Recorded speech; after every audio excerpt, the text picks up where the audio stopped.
Welcome to Perspectives in Art. I'm your host, David Balaban. Today we're in the home of my guest, Mr. Dan Welden. Dan is an artist who specializes in stone lithography. He's a master printer, and he teaches printmaking at the State University of New York at Stony Brook. In addition, he is president of the Long Island Printmaker Society. Welcome to the show, Dan. It seems that the word lithograph refers to a lot of different printing processes. Do you find it difficult to explain to people exactly what it means to be a lithographer? Lithography today is a very broad term used primarily in commercial printing, and it's more commonly known as photo offset lithography. But what we do, what I do specifically when I work on the stone, is very different because it's all by hand. So there's a big difference between reproductive lithography and original print lithography? Well, yes, the reproductive form of lithography means that there's an existing piece of artwork, usually a painting, and then that's photographed. The photograph is then taken or it may be separated with colors through filters, and then there are separate plates made, and then that's put on a high-speed offset type press, and then multiples of about 2,200 an hour or more may be reproduced from the painting.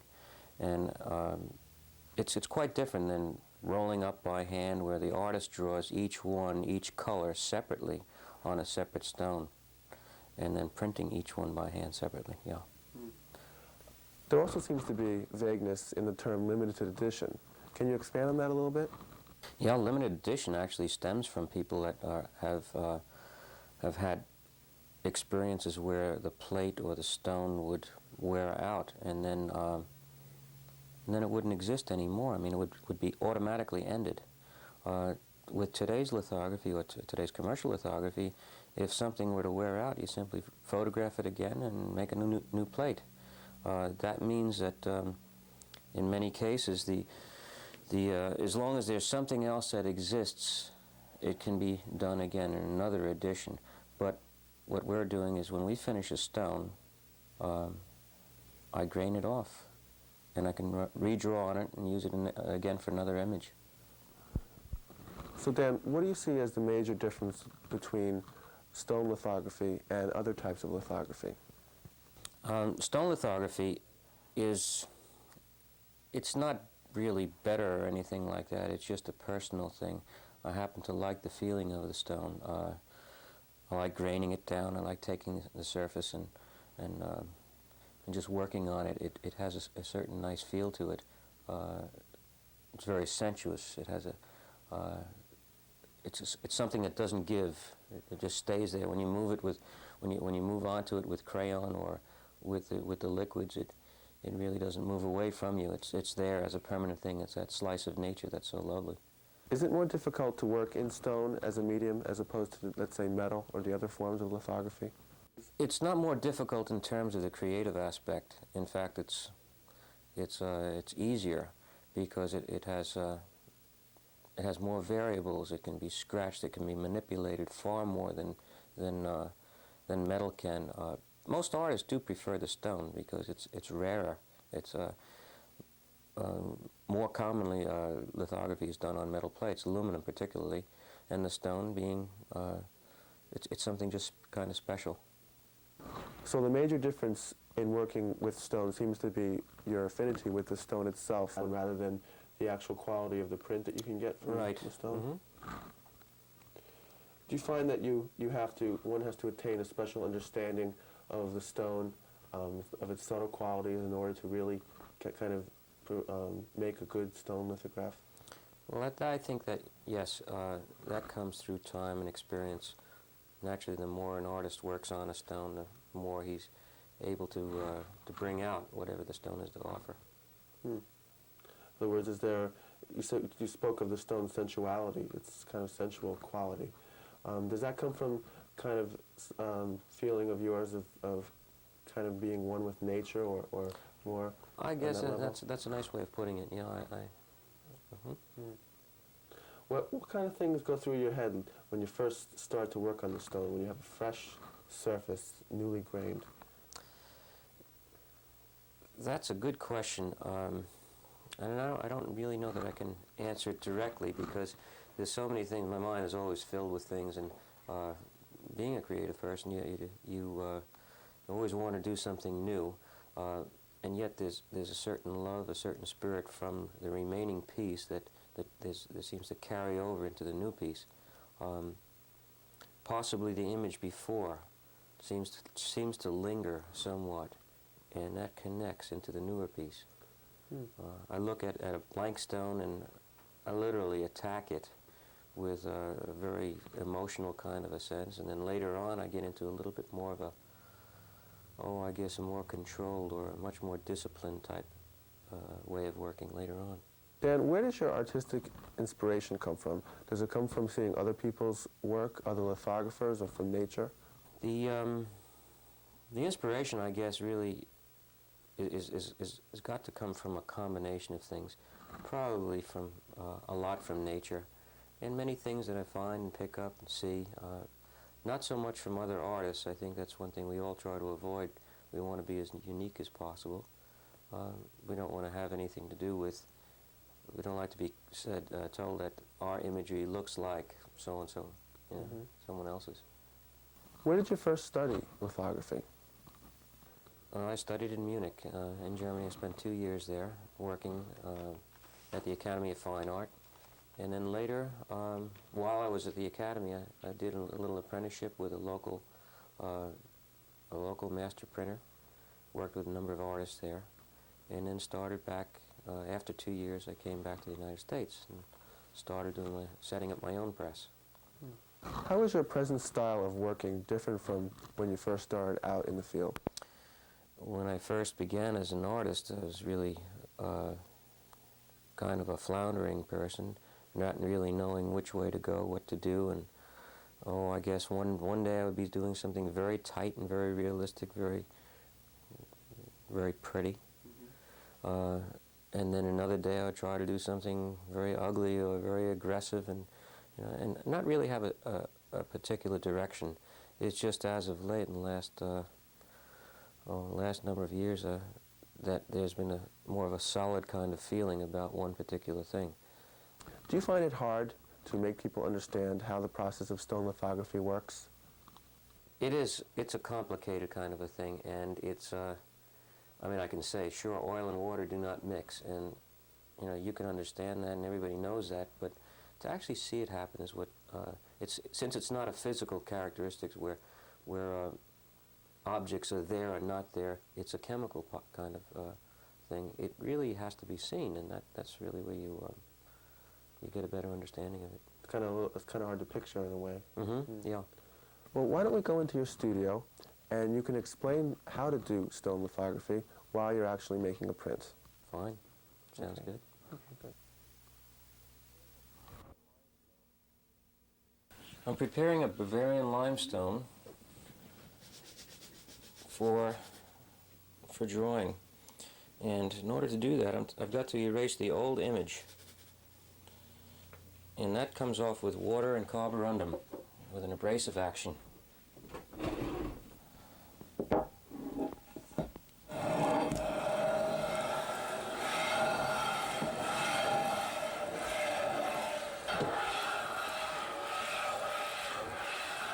Okay, right now I'm removing the old image.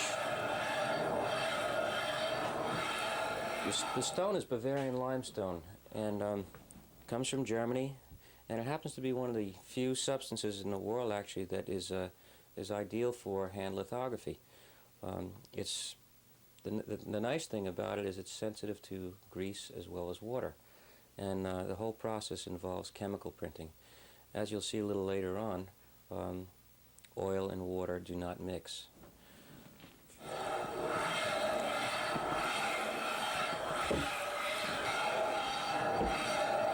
The stones themselves, most of them that I have brought with me when I studied in Munich. I used to have a Volkswagen van. I loaded it up, carried the stones back. Of course, the boat did.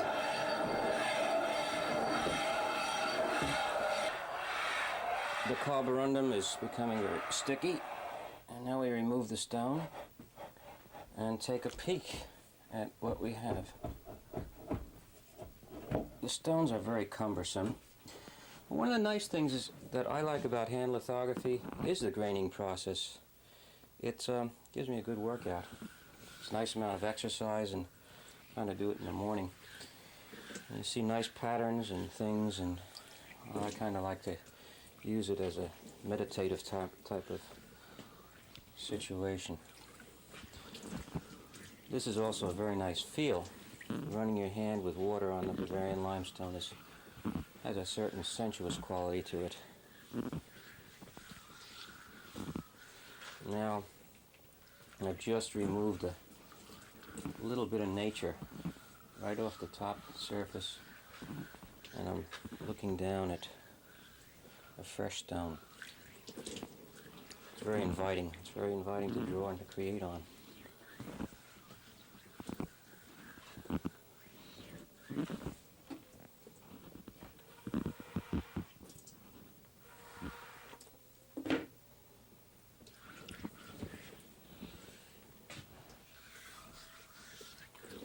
This is done each time that or every time that I do a print. You've got to remove the old image and put a new one on. Okay, now we've got a stone ready to work. What I'm doing now is working on the stone, doing the creative part, drawing. Draw with lithograph crayon. It's a grease-based substance. It can either come in a pencil form or a crayon form. This happens to be a pencil. And crayon form are these sticks that look like this. They come in various hardnesses, various grease contents. Drawing can also be done, or you can also paint on the stone with a substance called lithographic touche, which is basically a black liquid. And I use all kinds of things to draw. This is another hunk of grease crayon.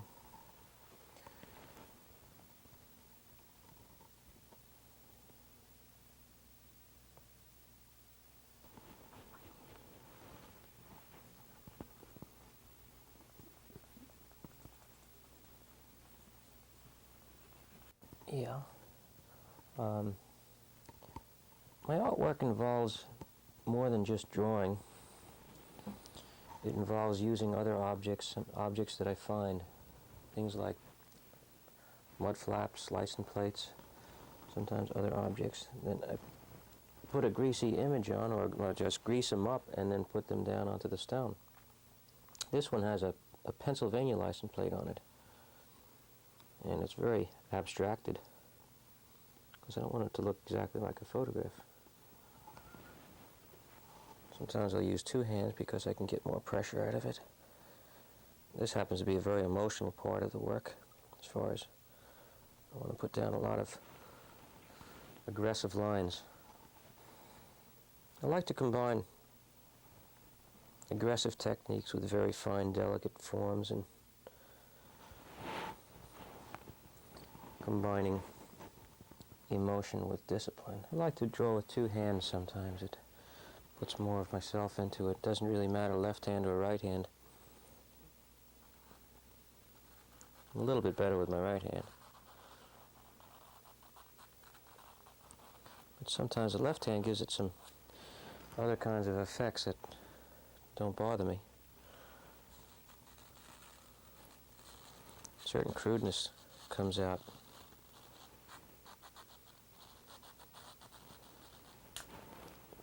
Now, most lithography is not done this way. In fact, most people don't know of it being done by hand. In most cases, lithography is done in the commercial field with offset presses and cameras and things like that. And those are called offset lithographs. I'm applying the crayon now to my hand, the rubbing crayon, and actually just putting a tone into it. And then I can also remove with razor blades wherever I feel it's necessary, scratching into it.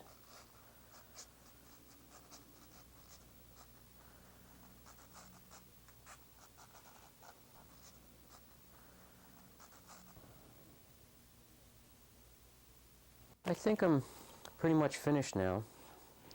I'll have to sit and evaluate a little bit and then proceed with the printing. Clean my hands up and get ready to go. Right now I'm just drying the stone with our old-fashioned wind machine.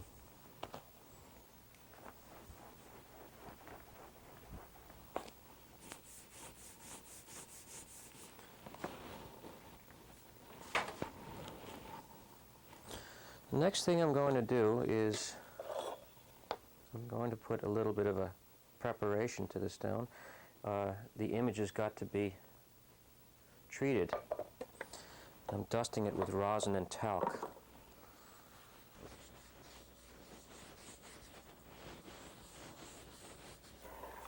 This is very bad for your health, breathing in this rosin. Now we put talc on it. That's just like baby powder.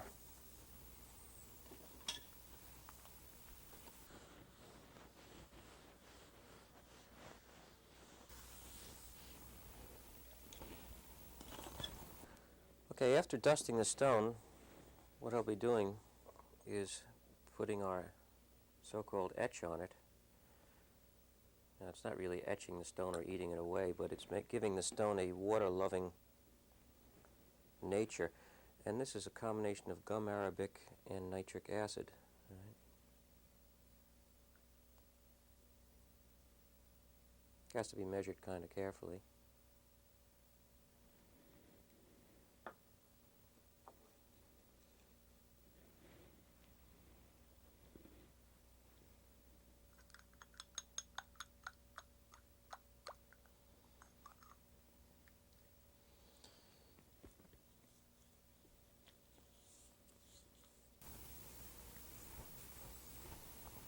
Okay, now we'll gently massage this into the stone.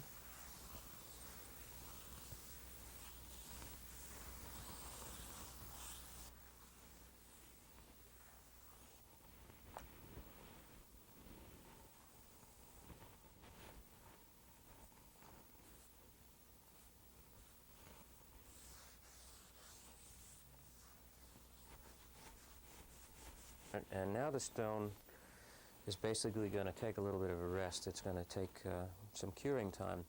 It'll basically go to sleep. Next thing that we'll do is we'll be washing it out. Now we're going to get ready to wash the image away. Not the image actually, but the drawing portion. All of the crayon work, ink work. The artwork actually disappears temporarily.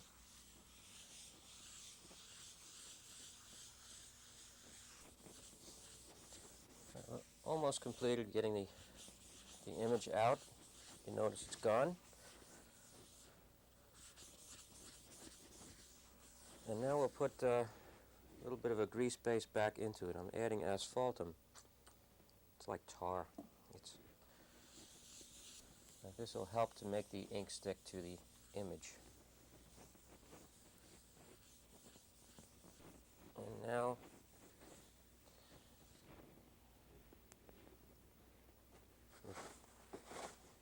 comes the water.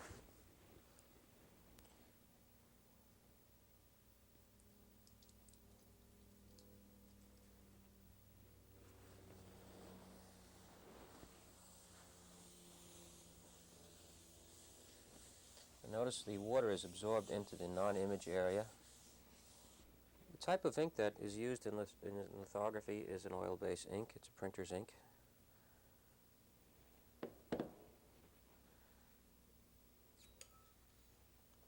The consistency may vary. On cold days, I generally work it with a little thinner body. On warm days, I like making it very stiff.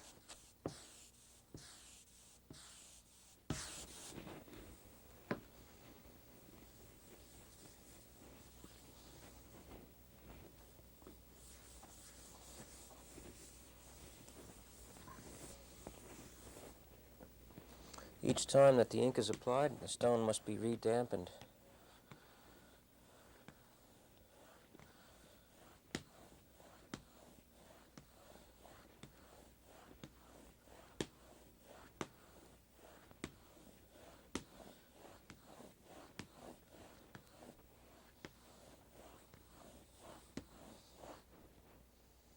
Well, image is inked up to capacity. Now we'll pull an impression.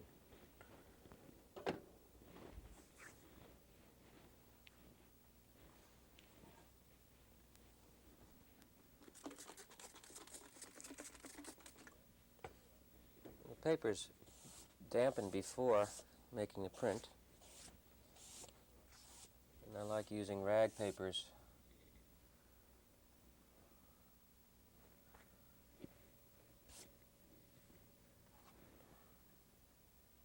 It's a very beautiful surface. This happens to be Somerset from England.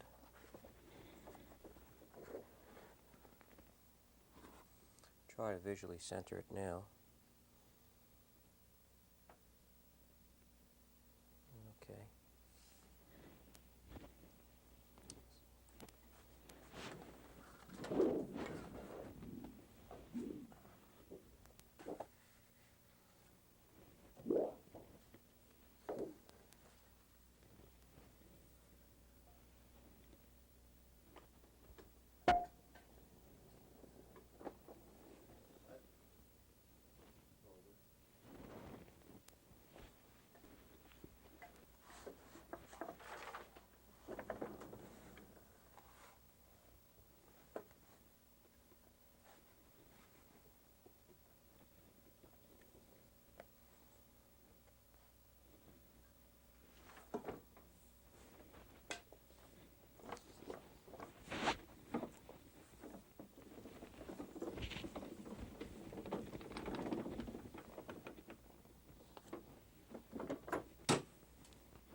Now, if we're lucky, we'll have an impression.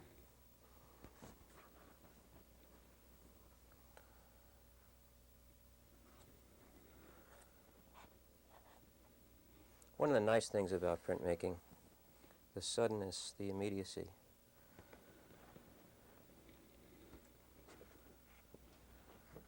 And here we are. I see that during the process you use old-fashioned type tools.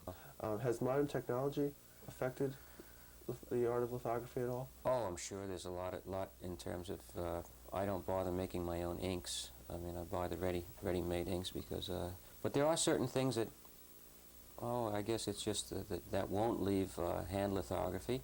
And, you know, the leather rollers and some of the fans that we use, and just the hand press. There's a certain good feeling that I get when I'm cranking that thing through. It's a lot of work, but you know the reward is there. Do you teach other types of printmaking besides lithography? Yes, I do, David. I teach etching, aquatint. I teach screen printing and relief printing. In addition to teaching, you also collaborate with other artists. Is that strictly an economic thing, or does that also play a part in your artistic development? It's a very important thing. In fact, when I first started doing collaborations with other artists, I worked with my friends, my very close friends that were artists that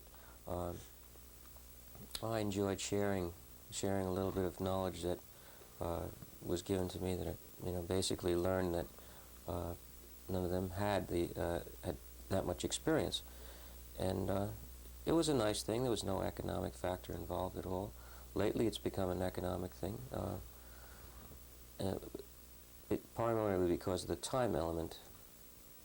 Is that where the word master printer comes from? The fact that you work with other artists now? Right. Master printer supposedly means that whoever's doing the printing should know it all, and they're the ones. They're the real tool or the real link between the artist and getting that work to paper eventually. I don't particularly care for the term master printer because it has that know-it-all attitude, and I think I like to have the feeling more of learning and seeking, trying to find out more types of things. Working with artists is really a pleasure in that way because they've each got their own ways of expression. I'm constantly watching and learning things of their ways of doing things, more on an aesthetic level than a technical thing. I want to thank you for joining us on Perspectives in Art. It's been a pleasure. I hope you'll come back in the future. Everyone will be looking forward to seeing more of your artwork. I'm David Balaban. This has been Perspectives in Art. My guest has been Dan Welden, discussing the art of stone lithography. See you next time.